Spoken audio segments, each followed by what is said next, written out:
Hello नमस्कार good morning सम्पूर्ण दर्शक श्रोताहरूमा शुभ बिहानीको शुभ प्रभात है। सदाको जस्तै मर्निङ वाक त चलिरहेको छ, निरन्तर चलिरहन्छ।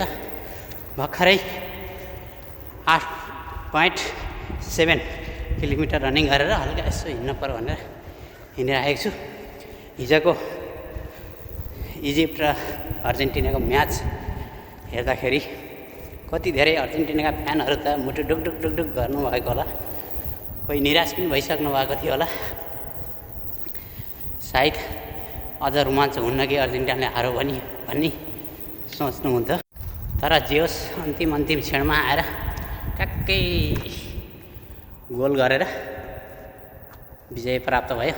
र हिजो इङ्ल्यान्ड र फेरि इन्डियाको T20 क्रिकेट म्याच पनि थियो नटिगममा। ल म नि क्रिकेट ग्राउन्ड पछाडिबाट उपस्थित भएको छु। ल अब भोलि फ्रान्स र मोरक्को युकेको टाइम रातिको 9 बजेदेखि छ।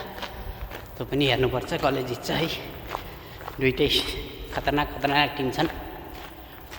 शनिबार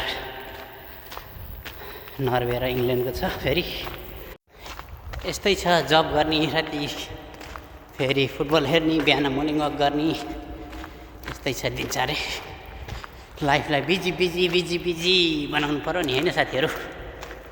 ल सबैको दिन शुभ रहोस्। धेरै गफ नगरौँ आज, यति नै।